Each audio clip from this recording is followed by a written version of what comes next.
Alright, buckle up legends, because today we're not talking about horsepower, or paint jobs, or even whether that bloke's souped up XL actually goes faster with those chrome hubcaps. No, today we're diving deep into the true heart of Australian culture, our unwritten road rules. These aren't in the rulebook, mate, but break them at your peril, because the glare from the driver behind you will be far worse than any police fine. Every country has its quirks on the road, but here in Australia, we've elevated bad habits, unspoken courtesies, and outright baffling decisions into an art form. We're talking about the slight acknowledgements, the passive-aggressive battles, and the moments that make you wonder if anyone actually reads the learner's handbook. So consider this your public service announcement, your guide to navigating the hilarious, infuriating, and sometimes just plain weird world of Aussie driving etiquette. Let's take a look.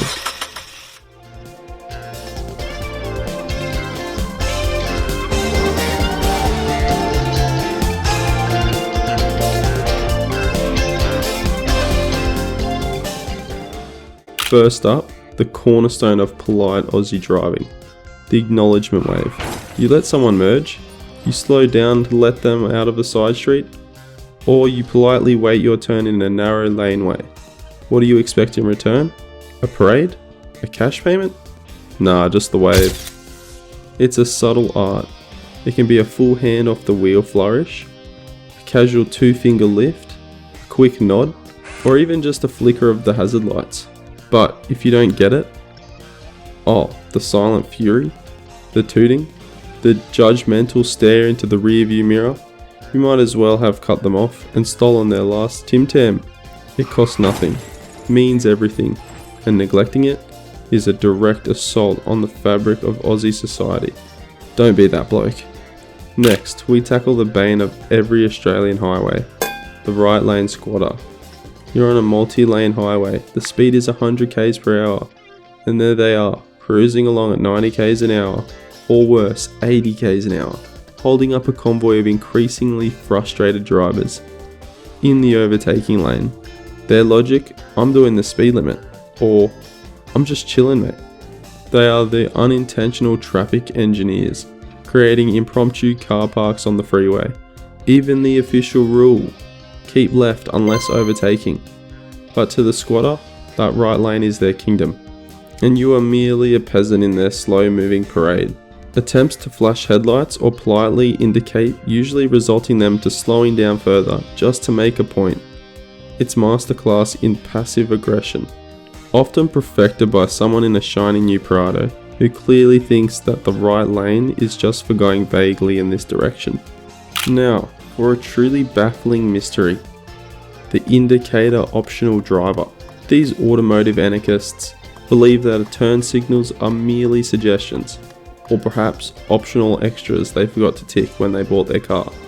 They change lanes, turn corners, and merge with a daring unpredictability that keeps everyone on their toes.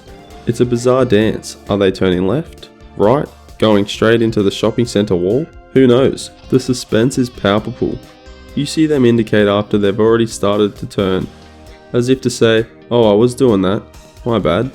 Or they'll leave it on for so long you start wondering if they're attempting to turn into a parallel dimension.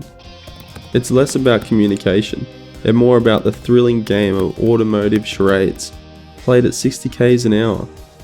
And you, the innocent bystander, are always losing. The roundabout. In Australia, these aren't just traffic control devices. They're daily psychological experiments. It's less about giving way and more about a high-stakes game of roundabout roulette, where the bravest goes first. The rules are clear, but the interpretation is wildly varied. Do you give way to the right? To anyone already on it? Or do you just floor it and hope for the best?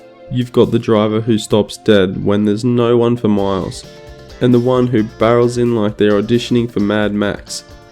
And don't even get me started on the multi-lane roundabouts. Those are truly for advanced players, often resulting in a full-blown automotive square dance where nobody knows who's leading. It's enough to make you miss a set of traffic lights, almost. Now, this one isn't rude. It's practically a public service. The moment you see an oncoming car flash their headlights at you, you instinctively know a cop ahead, or a speed camera, or maybe a giant pothole, but mostly a cop.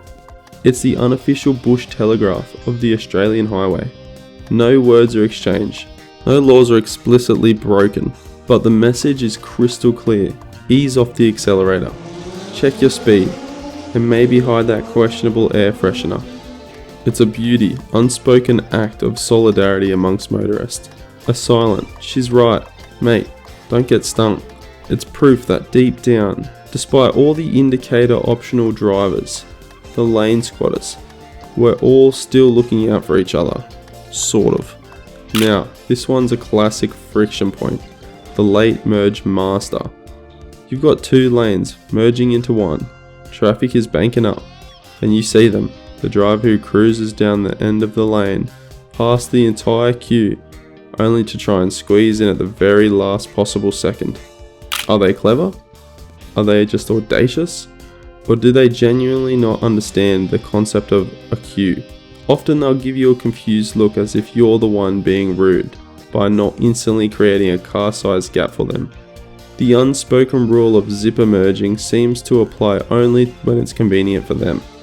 It's a test of patience, a challenge of your inner zen, and a strong indicator of who skipped the sharing is caring lesson in kindergarten. And finally, a salute to the heroes of the car park, the parking perfectionist. You know them, the ones who manage to perfectly position their vehicle across two spots, or so far over the line that no car could ever possibly fit beside them, often in a busy shopping centre. Was it a bad day? Were they just having a moment? Or do they genuinely believe that their car needs extra room for breathing? You'll see them at your local Bunnings, the supermarket, or even in a quiet side street. It's a testament to confidence, or perhaps just a complete lack of spatial awareness. It's enough to make you want to leave a polite note under their wiper. So there you have it, folks. A glimpse into the glorious, infuriating, and undeniable hilarious world of Australian unwritten road rules. From the sacred acknowledgement wave to the baffling roundabout manoeuvres and the mystery of the indicator optional drivers. These habits define our unique driving culture. They might make you sigh, they might make you swear, but they certainly make driving in Australia an experience like no other. Remember, just because it's not on the rule books doesn't mean it's not a rule. And on that note, it's time to park this video. If you got a chuckle out of these uniquely Aussie driving quirks, make sure to like, subscribe, leave a comment telling which one of these rules you swear by. And share this video with anyone who's ever grumbled about traffic. I'll see you legends in the next one.